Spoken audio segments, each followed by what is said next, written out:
Pranambi. Pranambi, I have a question.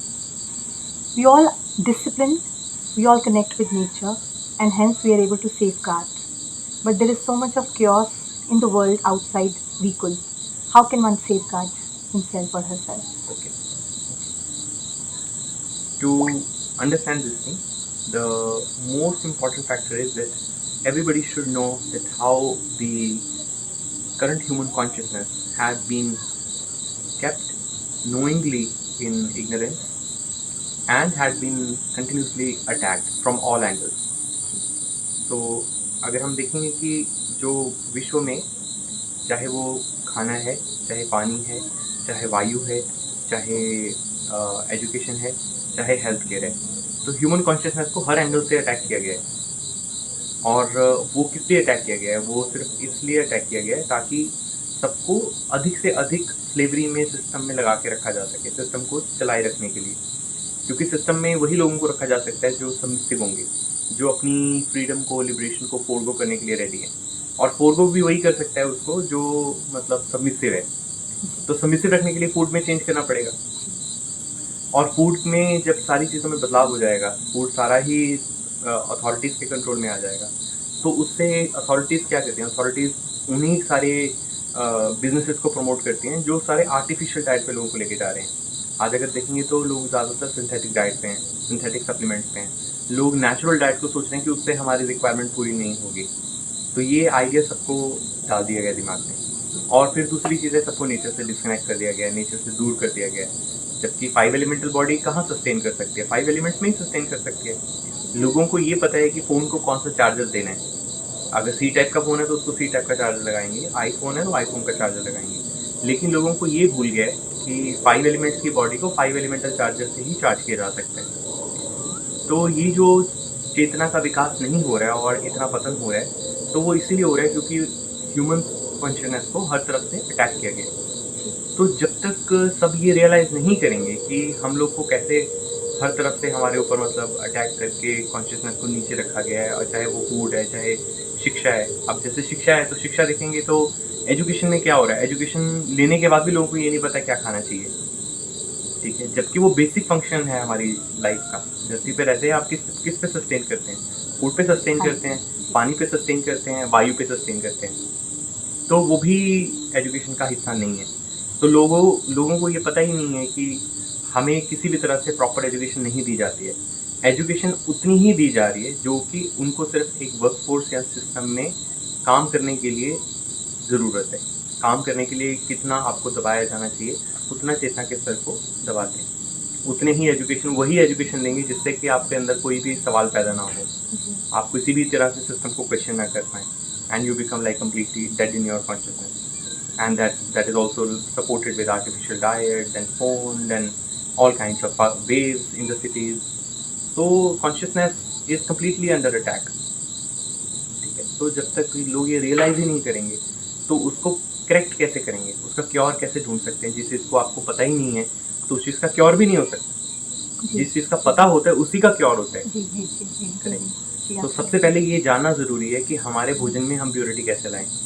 हमारे जो पानी आप पी रहे हैं रोज़, रूटीन में जो पानी पी रहे हैं, यूज़ में ला रहे हैं, उसको कैसे प्योर करें? अपने आप को प्रकृति में 5 एलिमेंटल बॉडी को 5 एलिमेंट्स के साथ कैसे कनेक्ट करें? तो ये कुछ बेसिक चीज़ें हैं जिससे कि आप उस अटैक से बाहर आ सकते हैं।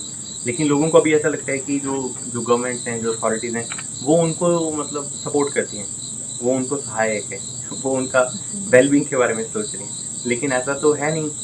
वो आपकी वेलबींग के बारे में इंटरेस्टेड नहीं है, वो सिर्फ आपको रूल करने के लिए इंटरेस्टेड है, ठीक है? उनको सिर्फ एक पावर गेम में इंटरेस्ट है ताकि आपको सबमिसिव रख के आप पे रूल किया जा सके। और नेचर से उसके लिए आपको दूर करना पड़ेगा, क्योंकि आप प्रकृति में जाएंगे तो आप चेतना गेन करेंगे, आपको कॉन्शियस आएगा, सेंस आएगी।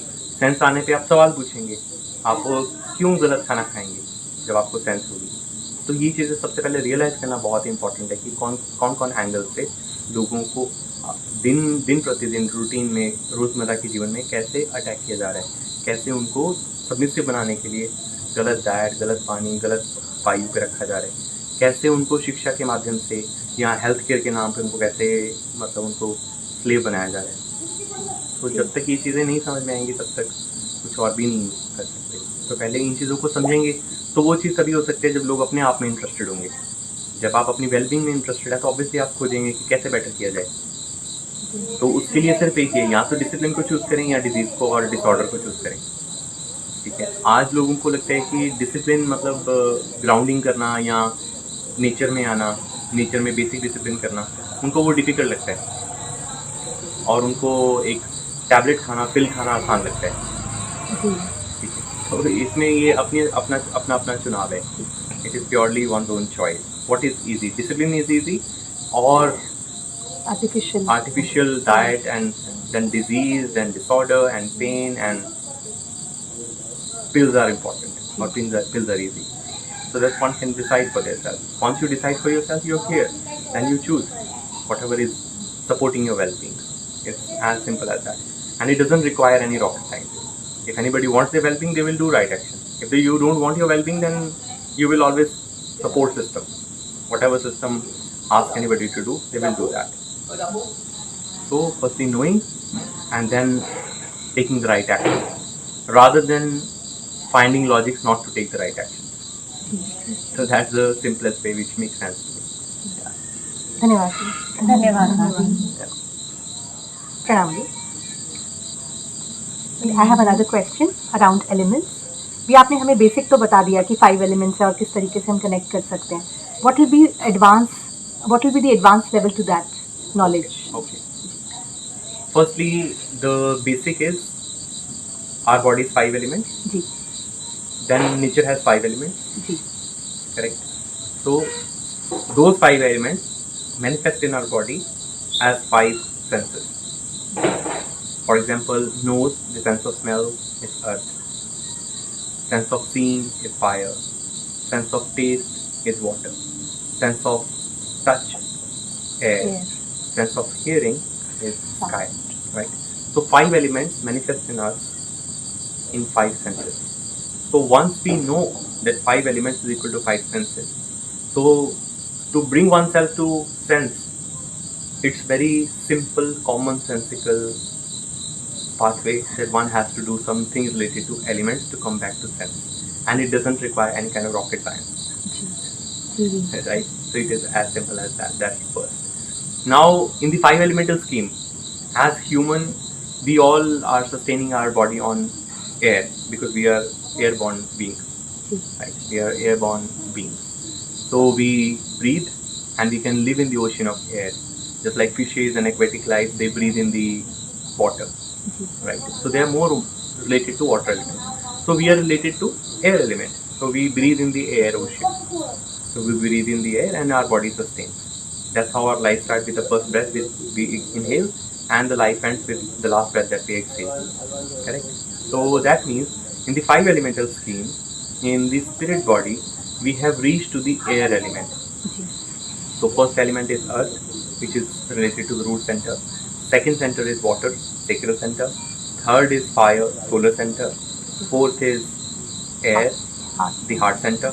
Then fifth is the sky, the throat center. Correct? So once we know that we as beings, as human beings in the human body, we have reached in the 5 elemental scheme to the air element. So after element, what is the next element? Sound. Sky. Sky. Correct? So that means we have to do something with the sound, speech. So if anybody wants to progress, they have to do something related to speech. Okay, because you are already at air, you're gaining a body which can breathe in the air. Okay, now if you want to go to more higher existence, so for that you have to have sound related discipline, sound related education, sound related practices. You have to train yourself with the speech, and we know that speech is a pump. Speech is the only pump which uplifts the energy from all the lower centers and it takes it up to the higher centers, to the centers above. Right? So that means we have to do something related to the speech, and we have to do something related to sound. That's how we move one step ahead. And you see, sound is the quality of sky. Right? So sound is the quality of sky, and in the sky we see all the stars and the realms above. We can figure out that once at night we see the stars above. So that means there is the higher world also. But on Earth, it is very visible that the earthly bodies are like five elemental bodies. But as we move up, the bodies become micro, like the light body. That's what the star shows. That the body becomes light. It becomes light kind of body. That's what stars show. That more you go up from the earth element, you gain more of a light body. And once you gain the light body, that means you have to do, once you want to gain the light body, that means you have to do something related to light. Light and sound is same, interchangeable. So light and sound is, they work together. Both are waves, right? So once we want to do something above or something more for our evolution, so that means you have to do something related to sound, speech, right? So that connects you to the sky element. And for doing a better speech, food is most important, because food is physical frequency, right? So whatever people eat, that becomes the sound. If your grip on words is better, you have more better capacity to produce more better sounds, more wisdom you are able to speak. So that means you have the right kind of diet, because food is equal to language. Food is equal to wave, and wave means sound. Correct? So that's how the basic discipline helps you evolve yourself from the physical realm to the sonic realm, the higher realm, the light realm, right? And speech, we know as function, is the only function which separates human species from the rest all other species. Because speech is a function which is very limited in all other species, but in case of humans, it's the most evolved function. Because there are people who are like polyglots and they can speak so many languages. There are people who can, create more kind of sounds from their throat. And the word throat, what is the meaning of the throat? Throat means to throw rotations. Throw rotations. So you can rotate sound many ways. You can speak more higher things out of your speech. You are able to rotate light that you receive, and you are able to rotate it as sound. That's what the word throat simply means.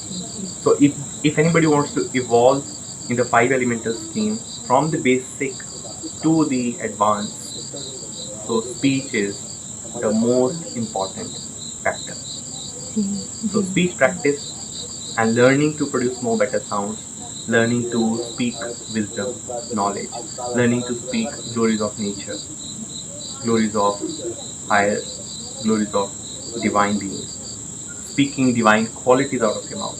That helps evolve in the five elemental scheme from the physical plane to the sonic plane and the light plane. Yeah. धन्यवाद जी, बहुत ही सुंदर प्रणाम। How do five elements connect us to the intellect?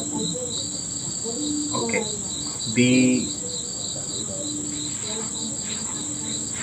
The reality that we are inside, we know that it's a three-dimensional reality, correct? And our body is three-dimensional, right? So in the three-dimensional body, there is mind, and then there is a spirit. Okay, so which in normal language we call it like shells or different bodies inside the body, like the kosh. In Sanskrit it's called kosh. So many kosh inside. One body inside the other body. So there is physical body, five elemental body, then there is mental body, then there is intelligence body, then spirit body. Now the three-dimensional body, it has direct connection with the time and space, right? So the three-dimensional body, it can move in space, and it ages in time, right? So that's what you call the effect of time on the body, right? So whatever is your age, that means that is the effect of time on the body. So body remains in the three-dimensional plane in the space and continuum. But mind cannot move in the space, but mind can only travel in the time, right? So mind travels in the time. Mind can go in the past and come back to present, and then again it jumps into future. So whenever it is in the past, so it is more into the dead time. Okay. because past is all dead. You can't do anything about it. Whenever it is in the future, it is more about dreaming. So that's how you see many people, they talk about dreaming. So to them, the reality, actually the mind creates an illusion of this reality as dream. Whereas this reality is like very real. That's why you call it reality. Right? Your body is real. It's not a dream. Right? So that's second. Now third is spirit. Now body is in space and time, mind is in only in time, and then spirit is beyond space and time. Okay, so body is 3D, mind is 4D, whereas spirit is 5D and above. Depending upon the light of the spirit, you can fix up. You can know that whether the spirit is 5-dimensional or it is multidimensional. So multidimensional means you are dealing with something in a multiple way. You have multiple ways of handling things. You know multiple angles to look at things, which is more of a crown function. Sahasra. The word Sahasra means multiples, which is more of a third eye and crown function. That's why in Sanskrit, going beyond time is called Kalatit. Going beyond space is called Gunatit. Right? So that means the physical body is a 3D body, and then mind is 4D, and then your spirit is 5D and above, which is based on the light of the spirit, how much light spirit has gained. Because so that's why you call it like the enlightened. So enlightened means to gain more light. Enlightened means more wisdom, more knowing, more sense in the spirit. Yeah.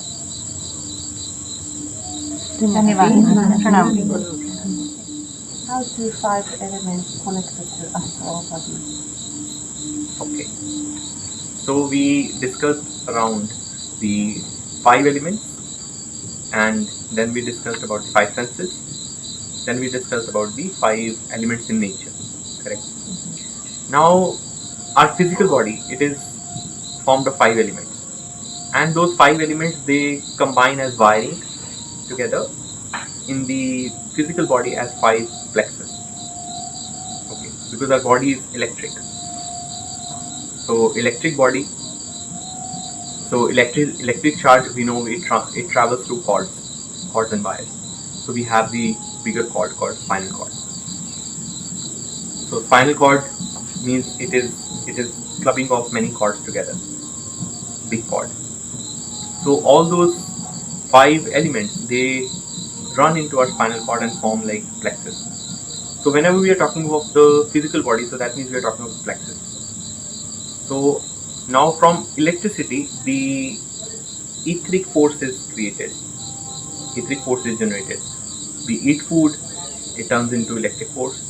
Then electric force, as per the consciousness of the being, it translates into the etheric force. Just exactly how our mobile works on the principle of electricity and Ethernet, right? So if, let's say, the phone is not charged, someone's phone is dead in the battery, so that means even Ethernet cannot travel. Correct. So for Ethernet to travel, one needs the electric charge. Correct. Now the 5 plexus, they connect in the etheric body as 5 centers. So whenever anybody is talking about the 5 centers, that means they are talking about the spirit body.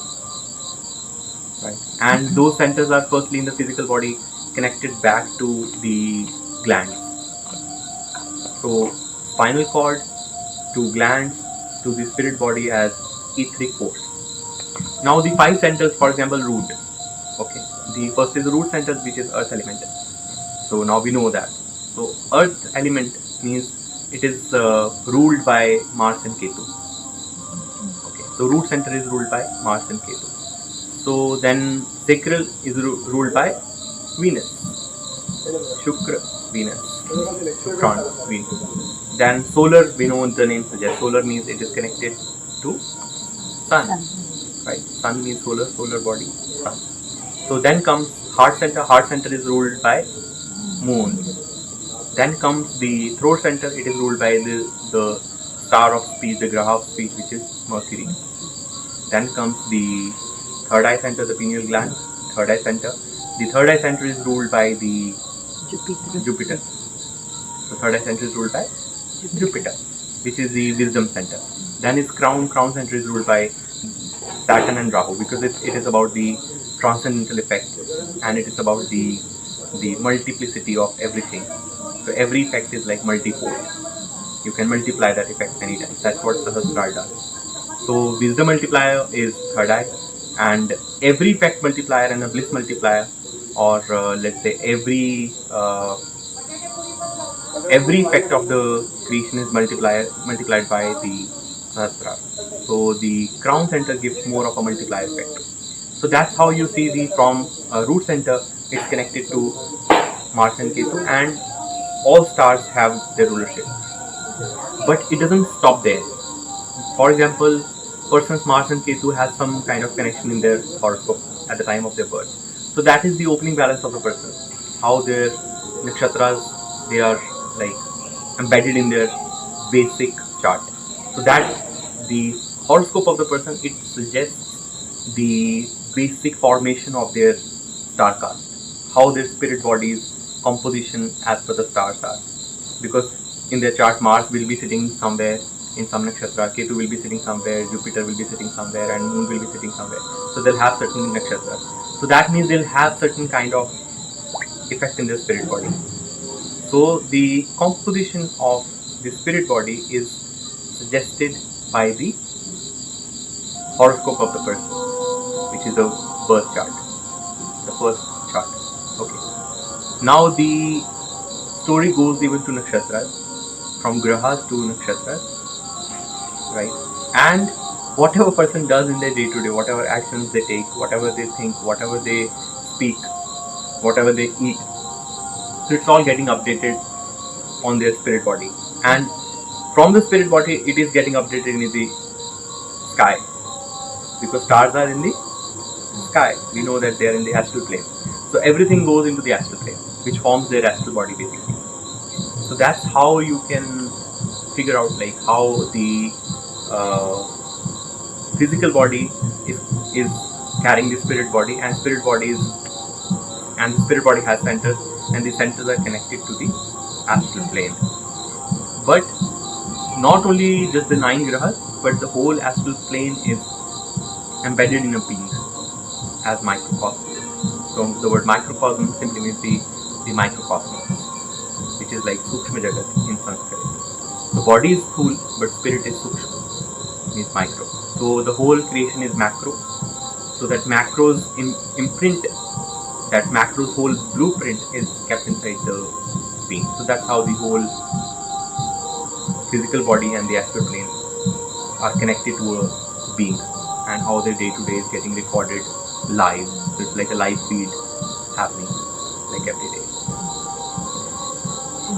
धन्यवाद। प्रणाम जी।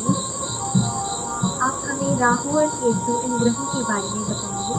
Okay, तो जैसा हमने अभी समझा कि root centre जो है वो मार्स और केतु द्वारा संचालित है, और जो क्राउन सेंटर है वो सैटर्न, शनि और राहु द्वारा संचालित है। और अगर आप देखेंगे तो इसका मतलब क्या हुआ कि राहु टॉप पे है और केतु सबसे नीचे है। ठीक है, तो इसका मतलब क्या हुआ? इसका मतलब ये हुआ कि जो हमारी बेसिक सुषुम्ना है, सुषुम्ना का पूरा कंट्रोल राहु और केतु के हाथ में आ जाता है। लेकिन राहु और केतु के हाथ में क्या कंट्रोल आता है, उसको जानने के लिए हमें समझना पड़ेगा कि राहु और केतु का विवरण कहाँ आता है, उसकी डिस्क्रिप्शन कहाँ आती है। तो राहु और केतु की सबसे पहले डिस्क्रिप्शन जो हम लोग समझते हैं वो समझते हैं स्वरभानु की स्टोरी, जो सागर मंथन के समय आती है। तो सागर मंथन में सबको पता है कि सागर मंथन देवताओं और असुरों के बीच में हुआ था। और सागर मंथन में जब चर्निंग हुई, ठीक है, जब उसको क्षीर सागर को चर्न किया गया, तो उसमें जो अमृत निकला, तो अमृत स्वरभानु ने देवताओं के बीच में बैठकर उसका अमृत पान किया। तो उसके बाद फिर उसको 2 हिस्सों में विभाजित कर दिया गया, जिससे राहु और केतु की उत्पत्ति हुई। ठीक है, तो ये इस स्टोरी से हमें ये समझाया गया बेसिकली कि जो बाहर का बीइंग है, जिसका अभी देवताओं में कोई स्थान नहीं है, तो देवताओं में स्थान पाने के लिए क्या करना पड़ेगा? देवताओं में स्थान पाने के लिए firstly one has to be a part of the celestial churning. ठीक है, उनको सेलेस्टियल चर्निंग का हिस्सा होना पड़ेगा, सागर मंथन का हिस्सा होना पड़ेगा। तो जब आप सागर मंथन का हिस्सा होंगे, तो उसके बाद जब अमृत निकलेगा, तो भी अमृत निकलने पे आपको अपना असुरत्व छोड़ के आपको अपनी सेंस को मेंटेन करके रखना है, अपने बैलेंस को मेंटेन करके रखना है, ताकि आप अमृत का पान कर सकें। और यहाँ फिर इसको इस तरह भी कहा जा सकता है कि अमृत पान के लिए सेंस को मेंटेन करना बहुत एक इम्पॉर्टेंट स्टेप है।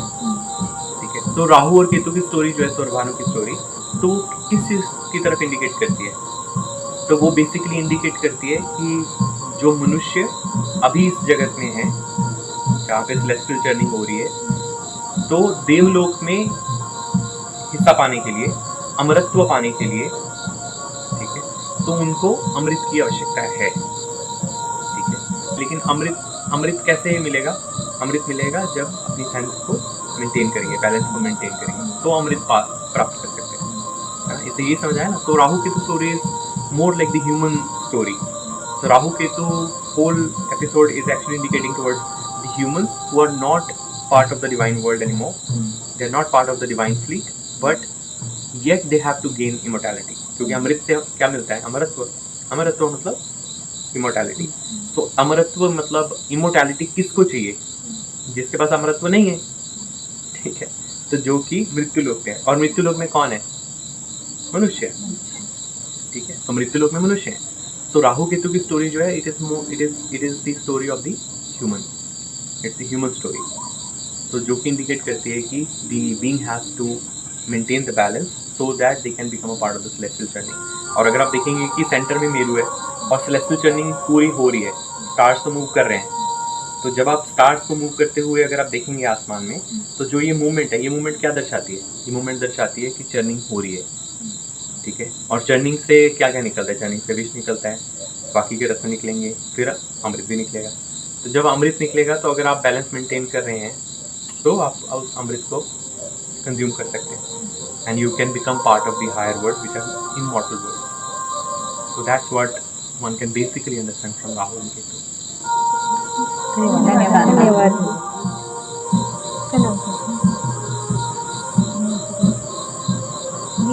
आपने हमें साउंड्स के ऊपर, फ्रिक्वेंसीज के ऊपर इतने सालों से बहुत ज्ञान प्रदान किया है। आपसे मैंने 5 एलिमेंट्स के साथ साउंड का क्या कनेक्शन है, और हमारी जो ज्ञान इंद्रिय है वो साउंड सॉलिडिफाइड है, आपने ये हमें बताया है। खाने से लेकर शुरू करके हर एक्शन में आपने हमें साउंड के साथ कनेक्शन बताया है। मैं नतमस्तक होकर आपसे ये जानना चाहती हूँ प्रभु कि साउंड का हमारे ऊपर टोटल प्रभाव क्या है, और जो आपने साउंड साइनेटिक्स के ऊपर बात किया था, तो मैं उसके बारे में भी जानना चाहती हूँ कि साउंड की ज्योमेट्री को हम कैसे समझें। तो फर्स्टली जो पूरी सृष्टि है, ये हम समझते हैं कि ध्वन्यात्मक है। ठीक है, ये अभी हम यहाँ तक पहुँच गए, ये चीज़ सबको समझ पड़ती है। ठीक है, कि सारी सृष्टि ध्वन्यात्मक है, क्योंकि पांचों तत्वों में जो एक कॉमन गुण है वो है साउंड, शब्द। ठीक है, तो इसका मतलब शब्द का हर तरफ प्रभाव है। तो लेकिन क्योंकि ध्वनियाँ सॉलिड फॉर्म में भी हैं, और ध्वनियाँ ध्वन्यात्मक रूप में भी हैं, और ध्वनियाँ सूक्ष्म रूप में भी हैं, तो इसलिए सबको उसका आभास नहीं हो पाता है। ठीक है, जैसे मान लीजिए आप इस जगत में देखते हैं, तो इस जगत में आपको 3 तरह की चीज़ें दिखाई पड़ती हैं। एक जैसे स्थूल, एक सूक्ष्म, और तीसरा बड़ा। ठीक है, उदाहरण के लिए जैसे आप स्थूल जगत में सब मनुष्य को देखते हैं, जानवरों को देखते हैं, पशु पक्षियों को देखते हैं, ठीक है, सबको, और पेड़ पौधों को देखते हैं, वनस्पति को देखते हैं। ठीक है, तो ये क्या सब दिख रहा है बराबर, तो ये सब स्थूल का हिस्सा है। ठीक है, तो उसके बाद वो चीज़ें, जैसे आप अपने ही बॉडी के इनर ऑर्गन्स को नहीं देख सकते, आप माइक्रोफ्लोरा को नहीं देख सकते, आप बहुत ही माइक्रो ऑर्गेनिजम्स को नहीं देख सकते, तो इसका मतलब वो क्या जगत है? सूक्ष्म जगत है। ठीक है, इसी तरह से जो ग्रह नक्षत्र हैं, ये भी आपको दिखाई पड़ रहे हैं, लेकिन वो भी सूक्ष्म है। ठीक है, सूक्ष्म दिखाई पड़ रहे हैं, लेकिन उससे भी ऊपर जो संसार है, या धरती के नीचे जो वर्ल्ड है, वो ना आपको दिखाई पड़ रहा है, ना आपको उसका आभास हो रहा है। ठीक है, तो वो दोनों जगत क्या है? परा, बियॉन्ड, जो सूक्ष्म से भी परे है। ठीक है, बट परा भी नॉर्मली है, इसलिए अंग्रेजी का शब्द है पैरानॉर्मल, तो वो भी नॉर्मली है। तो इसका मतलब ध्वनियों का प्रभाव हर जगह है, ध्वनियाँ हर जगह है, लेकिन अभी ध्वनियाँ जो फिजिकल फॉर्म में है, जैसे फॉर एग्जाम्पल फूड, प्रकृति में हर चीज़ पे ध्वनियों का प्रभाव आ रहा है, उन ध्वनियों के प्रभाव से आप फूड को उत्पन्न होते हुए देखते हैं। ठीक है, जैसे स्टार्स हैं, स्टार्स में से लाइट आ रही है, जैसे सन की लाइट आपको विजिबल दिखाई पड़ती है, चंद्रमा का प्रकाश आपको विजिबल दिखाई पड़ता है, ठीक है। तो उस लाइट के जो इफेक्ट हैं वो प्लांट्स में पता है कि फोटोसिंथेसिस होता है, ठीक है। तो उसमें वो सारी लाइट कैप्चर होती है, लाइट होल्डिंग कैपेसिटी है उसमें। तो उस प्रकाश से उनमें कुछ प्रोसेस होता है और प्रोसेस होने से उसको फूल लगते हैं, फल लगते हैं। इसी तरह हर्ब्स ग्रो करती हैं। तो हर स्टार की अपनी हर्ब्स है, हर ग्रह नक्षत्र की अपनी अपनी हर्ब्स हैं, अपने अपने प्लांट्स हैं, अपने अपने इफेक्ट्स हैं, ठीक है। तो इस तरह से फिजिकल फॉर्म में सारी वेव्स और ध्वनियाँ अपने आप को मैनिफेस्ट करती हैं। उसी तरह से वो सारी ध्वनियाँ हमारे भीतर भी मैनिफेस्ट होती है। तो वो किस तरह मैनिफेस्ट होता है, क्योंकि हर एलिमेंट का मेन कॉमन गुण क्या है, साउंड, करेक्ट। तो हर एलिमेंट का एक गुण जो सब में कॉमन है वो है साउंड, जिसे संस्कृत में नॉर्मल भाषा में शब्द कहते हैं, ठीक है। तो सब में शब्द है, साउंड है। तो जो फिजिकल साउंड है वो अर्थ की साउंड है, और जो सूक्ष्म साउंड है वो आकाश की ध्वनि है, और उसके बाद पराध्वनि है, उससे भी ऊपर की ध्वनि है जो और भी सूक्ष्म है, सूक्ष्म अति सूक्ष्म, जिसको हम लोग हार्मोनिक्स कहते हैं। जो सूर्य से निकल रहा है वो भी सोलर हार्मोनिक्स है, जो चंद्रमा से आ रही है वो लूनर हार्मोनिक्स है, बाकी जो तारामंडल से आ रही है वो एस्ट्रल हार्मोनिक्स है, ठीक है। तो इसको ऐसा सोचना चाहिए कि एक मैस्कुलाइन हार्मनी है सोलर, और एक फेमिनाइन हार्मनी है लूनर, और उसके बाद बाकी सारा कोरस हार्मनी भी चल रही है, ठीक है। उसका बैकड्रॉप में सारी कोरस हार्मनी चल रही है। तो वो हार्मनी आपके अंदर प्रोसेस होती है, ठीक है, क्योंकि मनुष्यों के अंदर सिर्फ फोटोसिंथेसिस ही नहीं, मनुष्यों के अंदर फोनोसिंथेसिस भी है। वो लाइट को भी डेटा में कन्वर्ट कर सकते हैं, इंफॉर्मेशन विजडम में कन्वर्ट कर सकते हैं, और साउंड को भी विजडम में कन्वर्ट कर सकते हैं। जिस तरह से अभी आप जो सुन रहे हैं, तो इसको आपका ब्रेन जो है वो प्रोसेस कर रहा है। लेकिन अभी जो मनुष्यों से दूर हो गई चीज़ वो ये है कि किस तरह से लाइट को डेटा में या नॉलेज में कन्वर्ट किया जाता है, प्रकाश को किस तरह से ज्ञान में परिवर्तित किया जाता है। क्योंकि सूर्य से जो ध्वनि आ रही है उसमें भी तो वैदिक नॉलेज आ रही है, उससे भी विजडम पैदा हो रही है। तो इस तरह से ध्वनियों का प्रभाव है। अब हम ये भी जानते हैं कि जो साउंड है, साउंड की एक अपनी ज्योमेट्री है, जो हमने पिछले वर्षों में भी देखा है, बहुत सारे एक्सपेरिमेंट्स के थ्रू और बहुत सारे कार्यों के साथ हमने देखा है। बहुत सारे हमने एक्सपेरिमेंट्स किए, जो बहुत सारे हमने साउंड के साथ काम किया, तो उससे हमें पता चला कि साउंड्स की भी बहुत सारी ज्योमेट्री है, ठीक है, जिसको अभी मंडल बोलते हैं लोग, मंडल, और western world calls it mandala. हर ध्वनि का अपना एक मंडल है। जो ध्वनि आप वो बोल रहे हैं, आज जो ध्वनि है आपकी, वो आपके 5 एलिमेंट्स प्लस आपकी टोटल चेतना का सम टोटल टोन है। जो ध्वनि आपके मुख से आ रही है, जिससे आप अपनी आवाज़ कहते हैं, तो वो आवाज़ आपका पंचमहाभूत प्लस आपकी चेतना का सम टोटल है।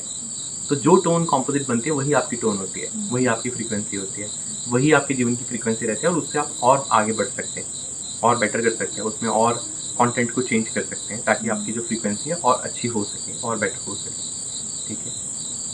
तो जो साउंड की ज्योमेट्री है, तो हर साउंड की एक ज्योमेट्री है। तो एलिमेंट्स की ज्योमेट्री, 5 एलिमेंट्स की ज्योमेट्री फिक्स होकर आपका फेस बनाती है। तो इसका मतलब क्या हुआ, जो अर्थ एलिमेंट की ज्योमेट्री है, प्लस वाटर एलिमेंट की ज्योमेट्री है, प्लस फायर एलिमेंट की ज्योमेट्री है, फिर एयर एलिमेंट की ज्योमेट्री, और स्काई एलिमेंट की ज्योमेट्री, तो वो सारी जो सोनिक ज्योमेट्री है इकट्ठी होके सॉलिडिफाई होके वो आपकी बॉडी को बनाती है। तो that is how the sounds it become the being, ठीक है। तो sounds become the being, and being has come on this earth into this mortal world, and they can become sound again by rightly, correctly, disciplinarian way using their sound. So that is the effect of the sound, and that's how we understand now the sounds more better. So everywhere the sounds are like flowing. So whatever wisdom is spoken on this land, so that is actually flowing as waves in this reality. Just like today people have that airdrop facility in their mobile. So similarly, that wisdom, anybody will attune to that wisdom, or anybody who is attuning better and better, so they can receive that wisdom. Because today people think that wisdom can only be received through by reading certain books. So that's what people think, that wisdom can only be received from books or by attending workshops or something like that. But it's not like that. तो पूरा जो ज्ञान है वो प्रकृति में ही निहित है।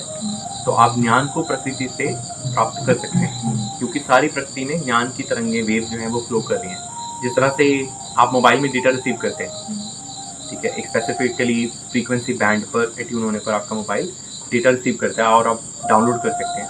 इसी तरह से आप विजडम भी डाउनलोड कर सकते हैं। तो हमारी बॉडी जो है वो बिल्कुल एक ही इसी तरह ही काम करती है। तो सूर्य से कुछ डेटा आ रहा है, बहुत ही हाई एंड विल्सम आ रही है, चंद्रमा से आ रही है, और ग्रहों और नक्षत्रों से आ रही है, ठीक है। तो और यहाँ हायर वर्ल्ड से आ रही है, तो you can receive that wisdom by attuning yourself to nature. So that's how we understand geometry, and even the geometry of the person can become more aligned to nature, and they can rearrange their cymatics ratios, and then they can actually evolve better and go higher and higher in their evolution. और एक प्रश्न है, sound का हमारे शरीर के alchemy में क्या प्रभाव है? Okay.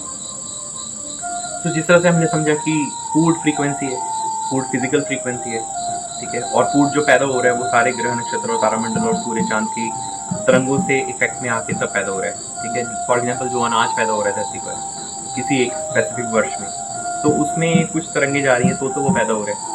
तो उस समय सारे ग्रह नक्षत्र तारामंडल एक जैसा तो नहीं हो रहा है, हर समय हर साल बदल रहा है, हर महीने बदल रहा है, और वो परिवर्तन निरंतर होता आ रहा है, तो इससे वो भी सारी चीज़ें बदल रही हैं।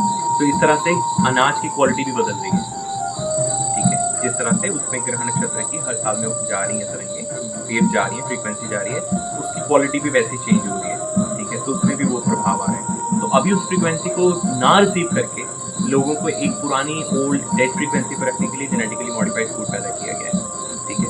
लेकिन फूड आपके अंदर जब जाता है, कोई भी फूड, तो वो पहले क्या किस चीज़ में परिवर्तित होता है? पहले वो आपके अंदर शुगर्स एंड सॉल्ट में कन्वर्ट होता है, ठीक है। फिर शुगर्स और सॉल्ट्स में कन्वर्ट होने के बाद वो इलेक्ट्रिक चार्ज बनता है, विद्युत पैदा करता है, बिजली पैदा करता है। तो बिजली पैदा होगी तो क्या होगा? लाइट जगेगी, ठीक है। तो वो लाइट की कहाँ जाएगी? आपके ब्रेन में जाती है, ब्रेन की बत्ती जलती है, ब्रेन में इलेक्ट्रिक पावर काम करती है, जिससे कि पूरी बॉडी चलती है, जिसके हम बोलते हैं नर्व इम्पल्स, ठीक है। तो जो नर्व इम्पल्स पैदा हुई, उससे आप जो एक्शन लेते हैं तो वो आपकी वाइब बनती है, वेव बनती है। तो इससे हमें क्या पता चला कि फूड से लंबा प्रोसेस है वापस लाइट तक आने का। फूड से वेव तक आने का प्रोसेस लंबा प्रोसेस है, क्योंकि फूड पहले प्रोसेस होगा, ठीक है, उसको समय लगेगा, फिर वो सारे पूरे प्रोसेस में से विद्युत पैदा करेगा, फिर विद्युत के बाद उसमें फिर आपको वेव बनेगी, ठीक है। तो food to wave is a longer process, but sound is automatically wave. So when you're listening to right sound, you are exposing yourself to the right frequencies, so that means you are directly taking wave. So food हर समय आप खाएंगे physical food, so it will take time to change your cymatics, but sound can immediately change your geometry, because all elements they have the same common function as sound.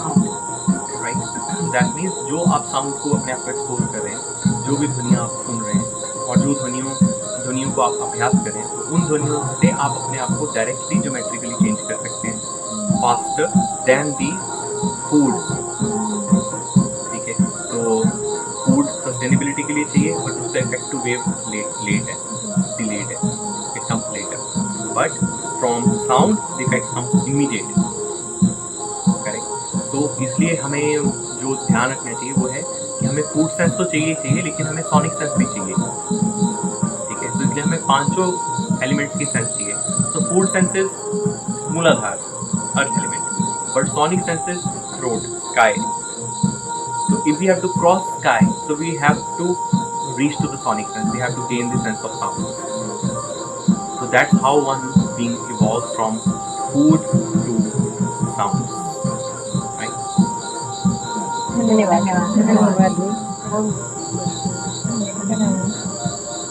सूर्यमंडल में जो वेदत्रय करके एक शब्द आया, उसमें वेदत्रय का डिटेल में थोड़ा समझेगा तो?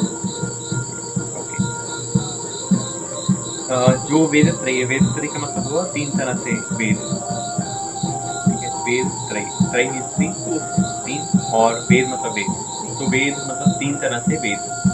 अब सूर्य का तीन तरह के वेद से कैसे लिंक है? तो सूर्य जो अपनी रोशनी है, अपना प्रकाश है, वो इस त्रिगुणात्मक जगत में दे रहे हैं, ठीक है। तो इस त्रिगुणात्मक जगत में तीन तरह से काम होता है, सत होता है, पहला गुण सत होता है, दूसरा रज होता है, और तीसरा तम होता है, ठीक है। तो इसी तरह से वेद भी तीन तरह से काम करते हैं। जो ऋग्वेद है वो सत है, यजुर्वेद है वो रज है, उसके बाद सामवेद है वो है तम। ठीक है, तो जो सूर्य का प्रकाश आ रहा है, जो फर्स्ट,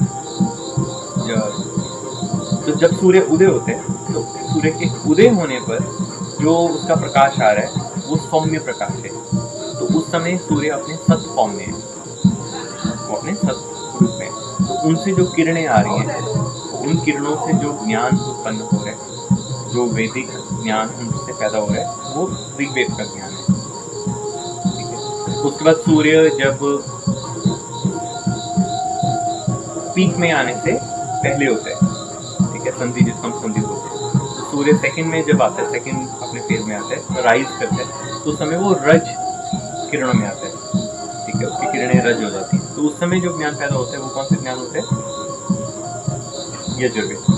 ठीक है, तो तीसरा, जब सूर्य पूरा एकदम पीक पे होता है, हमारे बिल्कुल ओवरहेड होता है, ठीक है, उस समय सूर्य की किरणें सबसे ज़्यादा तीव्र होती हैं, तेज होती हैं। तो उस समय तेज बहुत ज़्यादा होता है जिसको हर कोई नहीं सहन कर पाता।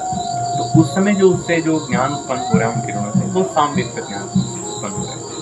तो ये हुआ दोपहर तक का। दोपहर के बाद फिर से जब सूर्य ढलना शुरू होता है तो फिर उसमें यजुर्वेद का ज्ञान पैदा होता है। फिर उसके बाद जब वो अस्त हो रहा होता है, फिर उसकी किरणें, सूर्य की किरणें शांत हो जाती है, ठंडी होती है, सौम्य हो जाती हैं। तो सौम्य किरणों से फिर से सत्य का ज्ञान उत्पन्न होता है। तो इसी तरह से सूर्य के सारे पूरे दिनचर्या में, उनके पूरे दिन के जो गोचर है, पूरे गोचर में तीनों वेदों का ज्ञान उत्पन्न होता है। तो पहले सत्य का, फिर रज का, फिर तम का, फिर रज का, फिर सत्य का। तो इस तरह से तीनों वेद पैदा होते हैं। तो फिर चौथा वेद भी तो चाहिए, अथर्ववेद भी चाहिए। तो जब ये तीनों वेदों का ज्ञान पैदा होता है सूर्य की किरणों से, तो उन ज्ञान को सिंथेसाइज करने से, प्रोसेस करने से, इकट्ठा करने से जो वो तीनों वेदों का ज्ञान एकत्र होता है और हम उसको उपयोग में लाते हैं। हम जिस जगत में पैदा होते हैं उस जगत में उसको जब उपयोग में लाते हैं, जिस संसार में है, अपनी दिनचर्या में उस ज्ञान को उपयोग में लाते हैं, तो हमारे भीतर अपने आप स्वतः चौथा वेद अथर्ववेद पैदा होता है। अथर्ववेद मतलब स्टेबिलिटी का वेद, जिससे आप में स्थिरता, अथर्व मतलब स्थिर, तो आप में स्थिरता का ज्ञान पैदा होता है कि किस तरह से अपने मार्ग पर, अपने जीवन में स्थिर रहना है। तो ये उस तरह से है कि 3 इंग्रेडिएंट के मिलने पर चौथी इंग्रेडिएंट अपने आप पैदा होती है, चौथी चीज़ बन जाती है। तो यह जब ऋग्वेद, यजुर्वेद, सामवेद तीनों का ज्ञान सूर्य की किरणों से उत्पन्न होता है, तो चौथा ज्ञान अथर्ववेद स्वतः पैदा हो जाता है। तो वेदत्रयी का मतलब है सूर्य की किरणों से तीनों वेदों का उत्पन्न होना।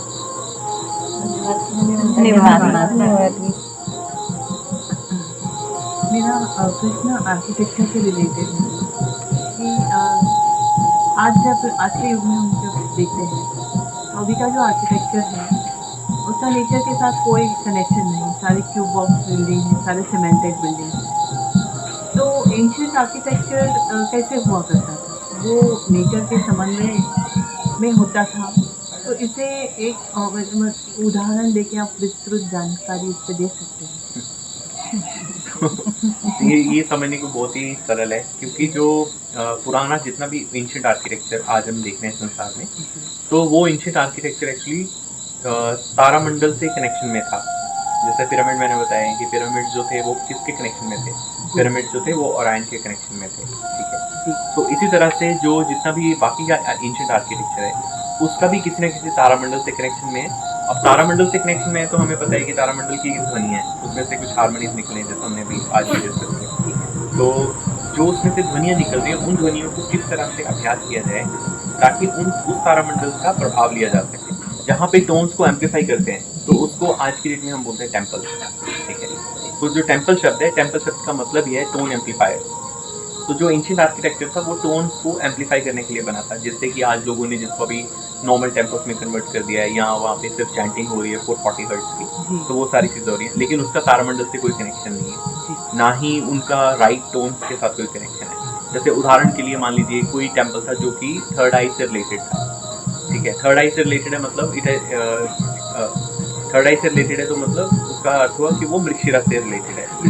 ठीक है, तो मृगशिरा नक्षत्र से रिलेटेड है और मृगशिरा नक्षत्र की जो ध्वनि है वो वहाँ पे उन ध्वनियों का उच्चारण किया जाएगा ताकि मृगशिरा की ध्वनि को वहाँ पे उस जगह पे, उस लैंड पे एम्पलीफाई किया जा सके। ठीक है, ताकि ज्ञान में और वृद्धि हो और आपकी सेंस बढ़े और नोइंग बढ़े। आपके भीतर जो आत्मा का प्रकाश है वो और ज़्यादा विकसित हो, ठीक है। तो इसलिए वो चीज़ें की गई थी, और लोगों ने उसको जो आज है उसको भी मतलब बहुत ही फिजिकल प्लेन में कन्वर्ट कर दिया, जैसे मतलब अभी जो टेम्पल्स में कन्वर्ट किया है जगह को, उन्हीं सारे आर्किटेक्चर को टेम्पल्स में कन्वर्ट कर दिया। तो टोन्स भी एम्पलीफाई नहीं हो रही हैं, और टेम्पल्स में जो है वो बिल्कुल वर्शिप भी बिल्कुल गलत हो रहे हैं, ठीक है। तो ये टोटल ही मतलब डिस्कनेक्शन और ऑपोजिट काम हो रहा है, ठीक है। जैसे मान लीजिए शिव मंदिर है, तो वास्तविक शिव मंदिर तो ऑलरेडी तारामंडल में अपीयर होता है। तो इसीलिए अगर आप देखेंगे हमारी जितनी सनातन की वैदिक प्रैक्टिसेस है, वो सारी प्रैक्टिसेस जो थी वो रात्रि थी, जैसे शिवरात्रि, जी ठीक है, नवरात्रि, ठीक है, दीपावली की रात्रि। तो वो सारी रात्रि की क्यों है? क्योंकि जो वास्तविक जो दृश्य है, मतलब इस पूरे हमारे जो टेम्पल में जिसको हम टेम्पल ऑफ सोलोमन कहते हैं, मतलब सन मून से बना हुआ टेम्पल, इसी तरह हमारी बॉडी भी वही टेम्पल से का रेप्लिका ही है, क्योंकि हमारे भीतर भी सन और मून दोनों चैनल्स हैं, दोनों नाड़ियाँ हैं, और 2 हिस्सों में डिवाइडेड है। तो इसी तरह से उस टेम्पल के वास्तविक दर्शन जो है वो आप स्काई में करते हैं। जैसे अगर उदाहरण के लिए जैसे आप शिव है, शिव को आप कहाँ, शिव के मंदिर में किसको देखते हैं? शिव के मंदिर में आप त्रिशूल देखते हैं, शिव के मंदिर में आप नंदी को देखते हैं, ठीक है। शिव के मंदिर में आप भैरव को देखते हैं, रुद्र को देखते हैं, उनके साथ आप एक डॉग को देखते हैं, ठीक है। तो वो सारा दर्शन जो है वो आपको मृगशिरा के आसपास दिखाई पड़ता है, ठीक है। अगर आप देखेंगे मृगशिरा में 3 तारे त्रिशूल को भी दिखाते हैं, और उससे बाहर बैठे नंदी मतलब टॉरस का स्टार एल्डेबारन, वो भी दिखता है आपको। तो उसके बाद फिर आप आगे आते हैं तो आप देखें आर्द्रा, आर्द्रा रुद्र की शक्ति है, आर्द्रा शिव की ही शक्ति है।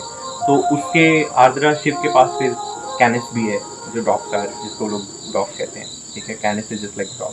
तो वो ये सारा वर्शिप जो था अगर आप देखेंगे तो ये एक्चुअल वर्शिप था, जिससे कि स्टार्स की एनर्जी को यहाँ पे टोन्स फॉर्म में एम्पलीफाई करके कनेक्शन बिठाया जा सकता था। जिस तरह से आज आप फ़ोन पे बात करते हैं, तो फ़ोन पे आप सोनिकली कनेक्ट करते हैं ना, बात फ़ोन पे साउंड के थ्रू बात होती है, इसी तरह साउंड के थ्रू ही हायर प्लेन्स के साथ कनेक्ट किया जाता था।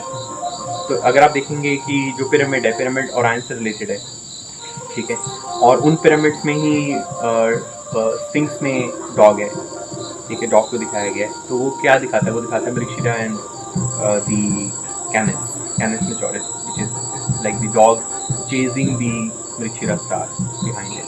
So that's what it actually shows. So real temples are appearing in the sky. ठीक है, तो वास्तविक मंदिर जो है वो तारामंडल में, आकाश में दृश्य में दिख ही रहा है, स्पष्ट दिख रहा है। तो लेकिन लोगों ने उसको अभी बहुत ही फिजिकल प्लेन में नीचे कर दिया है, बहुत लो कर दिया उसको, क्योंकि अब लोगों का तारामंडल के साथ, प्रकृति के साथ कोई कनेक्शन नहीं है। तो वो रियल सिम्बोलॉजीज भी जो है वो खत्म हो गई है। तो आर्किटेक्चर था वो ज़्यादा साउंड से रिलेटेड था, जैसे कि पिलर्स थे, वो पिलर्स एग्जैक्टली मतलब टोन इक्वलाइजर जैसा ही है। तो मैंने पहले भी कहा है इसके ऊपर कि टोन से रिलेटेड ही बनाए गए थे वो पिलर्स। तो वहाँ पे बेसिकली सबको टोन के ऊपर प्रैक्टिस के लिए बताया जाता था। सेम सारी ओल्ड सिविलाइजेशन में सब में ये अभ्यास बहुत ही नॉर्मल था। पुराने जितने भी सभ्यताएं थी, जितने भी ट्राइब्स थे, उनमें साउंड रिलेटेड प्रैक्टिसेस बहुत ही कॉमन थी, जो कि आज बहुत ही अनकॉमन है। धन्यवाद आपका माँ। धन्यवाद। तो इससे ये भी हम समझ सकते हैं कि no sound is equal to no connection. जी जी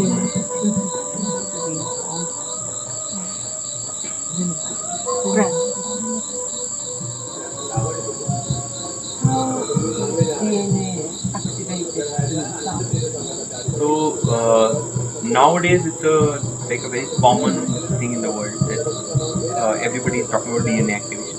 There's too much of talk around DNA activation. So everybody is talking activate your DNA. Your DNA is automatically getting activated because of some base. But actually this is not the case. This is not the case here, because the word activation simply means the word act. So act, active, activation. So that means your own actions will activate the DNA, not that some other person or any other object or any other trainer or wave will change your DNA automatically. So DNA is auto-changing. It can change itself. It can transcribe itself by itself naturally. But it's actually based on the actions of the beings. More better the actions, more better is DNA changing itself. So that's why I have given certain kind of discipline, basic discipline to everybody, that basic discipline is actually required. If you do certain basic discipline, then your DNA corrects itself naturally, because DNA has the power. DNA can actually recreate itself, it can rejuvenate itself, it can repair itself, because repair means repair. It can repair, creating right kind of combination. DNA recombination can happen naturally in a being, and it happens more faster when the being brings certain practices of sound and speech. More sounds are involved, more better and more faster is DNA recombination, DNA transcription, and change in the DNA. So it is just like the older tapes, like the cellulosic tapes, so which can be like rewritten many a times, again and again. You can, in the old cassettes, you can add sounds again and again. So similarly, through sounds you can change your DNA, because DNA is again similar kind of polymer. So one can actually recreate their DNA. So that's why sound discipline is the most important, and it works more faster. But act, and then only activation happens. You think something will by default or naturally it will change without any action, it will not happen. That's the first thing. And not disciplining and not doing any kind of sound practice and not correcting one's speech and actions, that means you're allowing your DNA to mutate more and more. You're allowing your DNA mutation.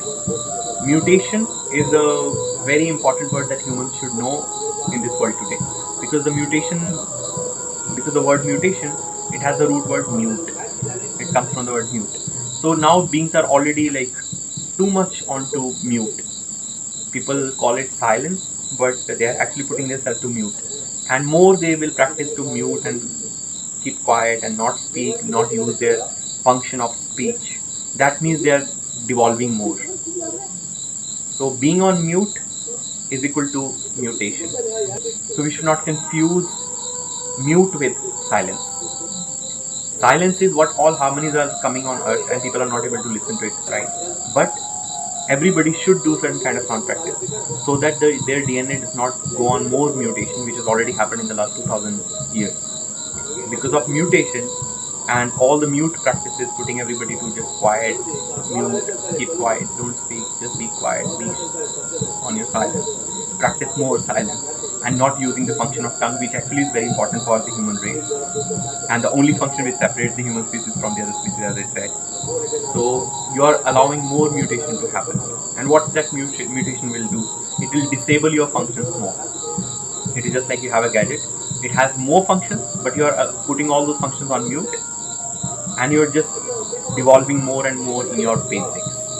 So if you cut speech out of the being, the brain cannot develop, because speech is the power of sound, and brain only develops with the power of sound, because brain is the creator force Brahma branching like tree, and then speech is the creator force power, it's feminine force, which is speech, Saraswati.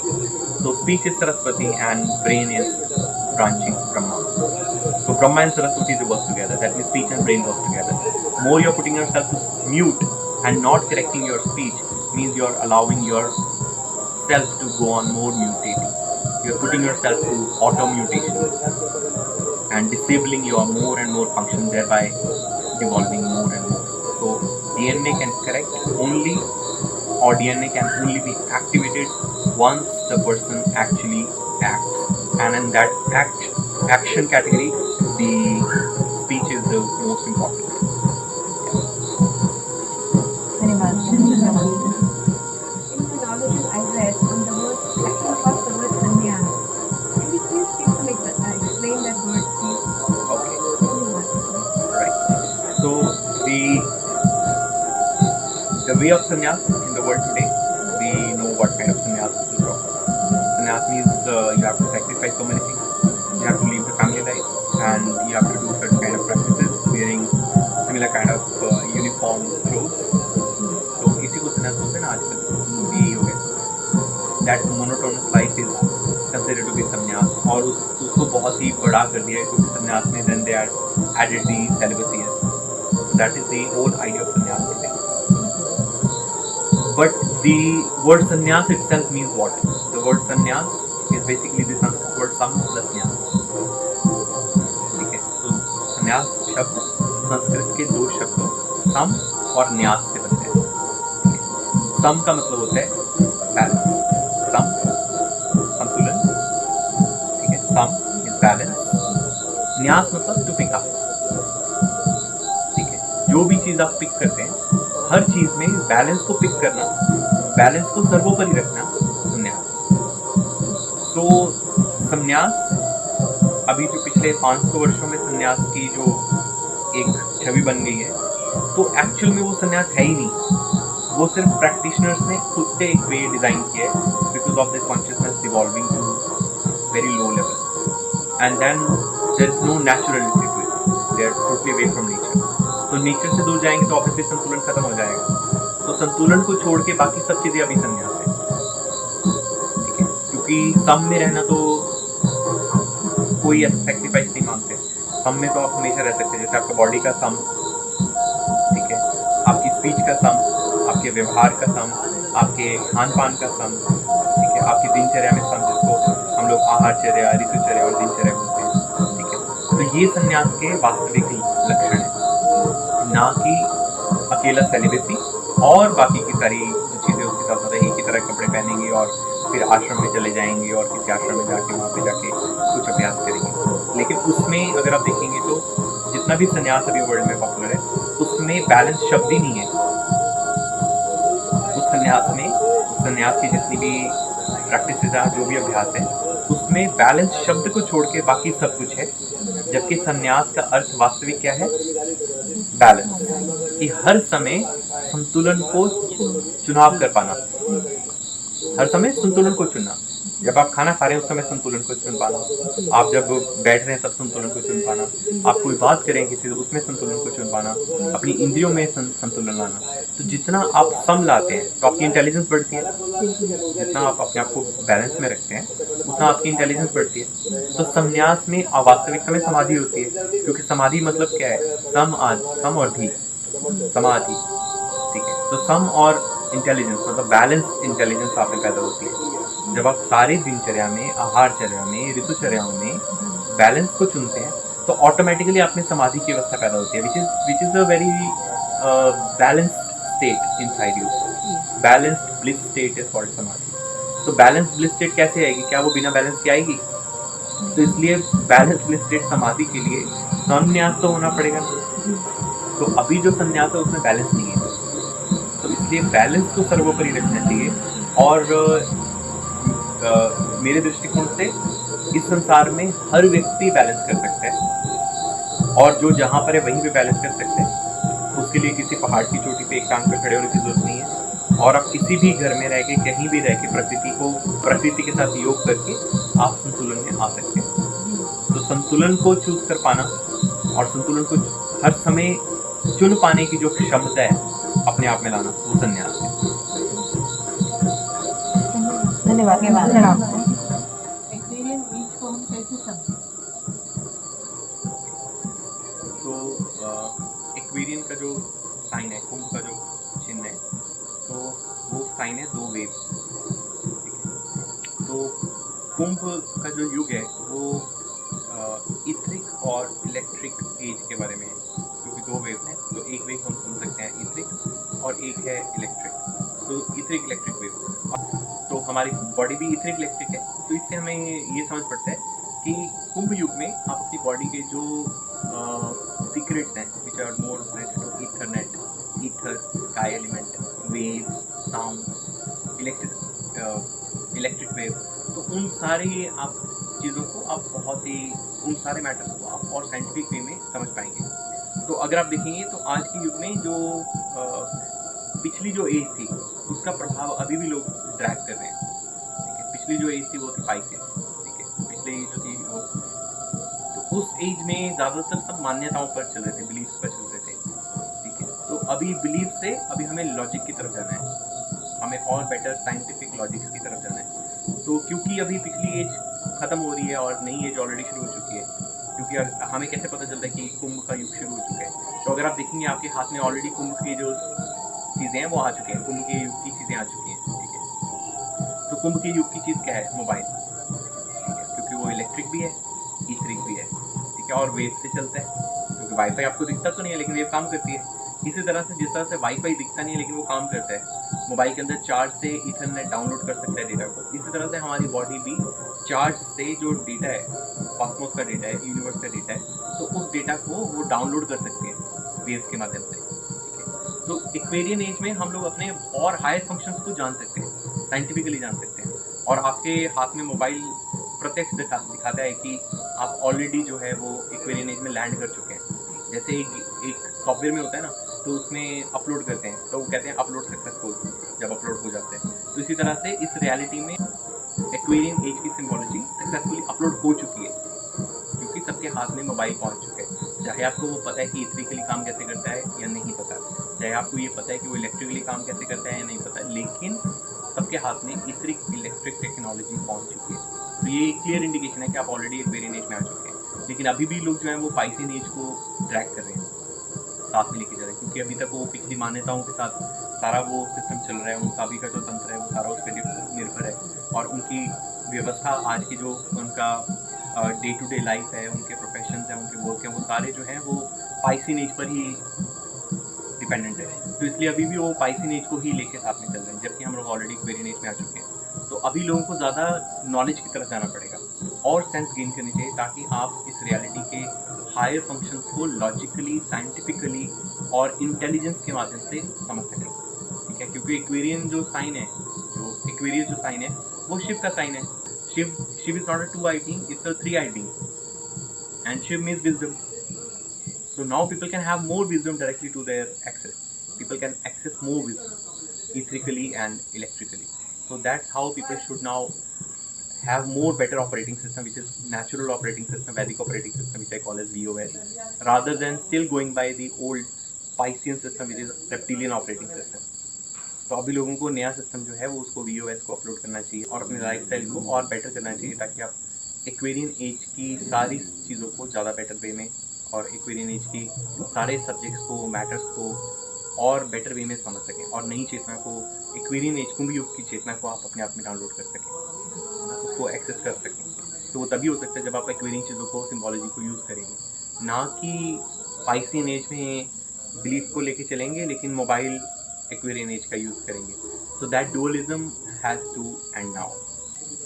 धन्यवाद। Yeah, I have a question regarding heart and man. A lot of time we get confused between the two. So what is the difference and how do we identify? Okay. So the arrival of a being in this reality is because of using of too much of mind, going with the flow of mind, doing their whimsical behavior. तो जो अपने मन के अनुसार, मन मर्जी का व्यवहार करने के कारण आप इस लोक में आते हैं। तो जब आप इस लोक में आते हैं तो आपका जो लूनर चैनल है, ठीक है, लूनर चैनल जो है वो it becomes bigger, and your action channel and the middle channel is smaller and tighter. So middle channel works when there is balance. Otherwise lunar channel continues to overflow. Okay.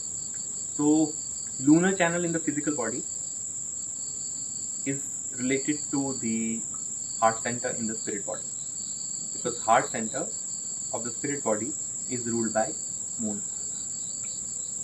Okay.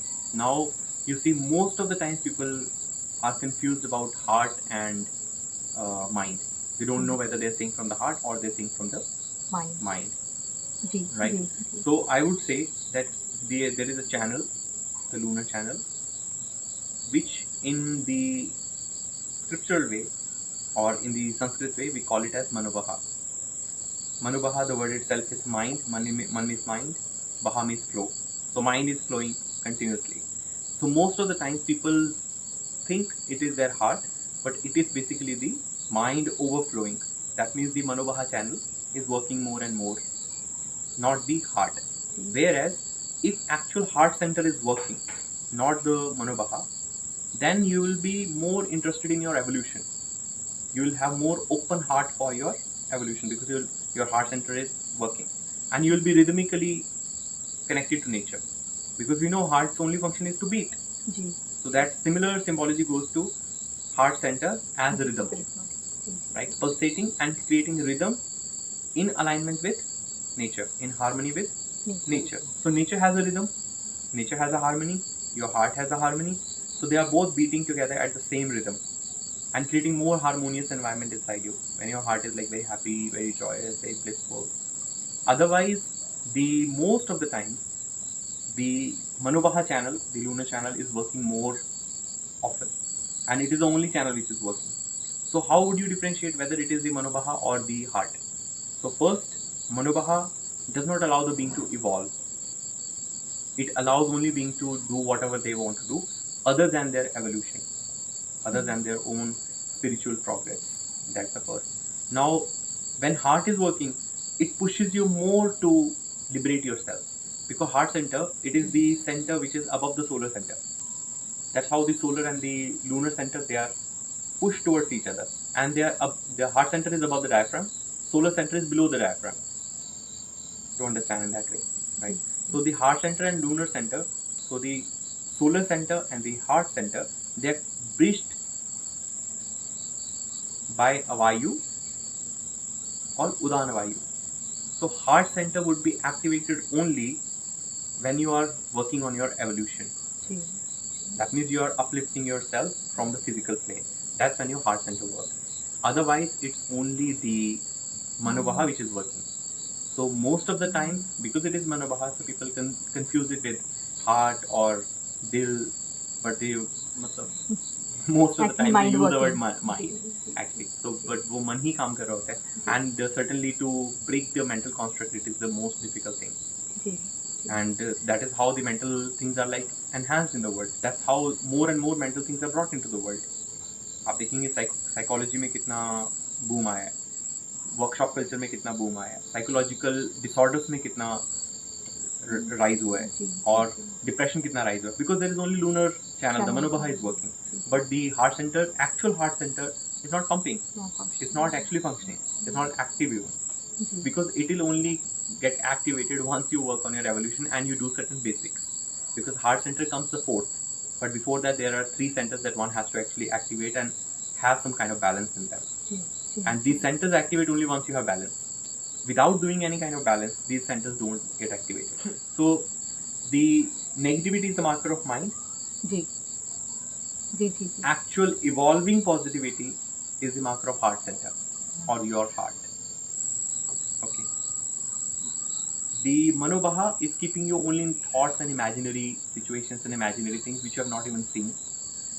But heart center, it is actual experience of the divine ratios. Heart center is actually the experience of divine art. That's why it's called heart. So that sets the record straight, I guess, between the mind and the heart. धन्यवाद जी, from the bottom of my धन्यवाद heart. Ma'am. प्रणाम।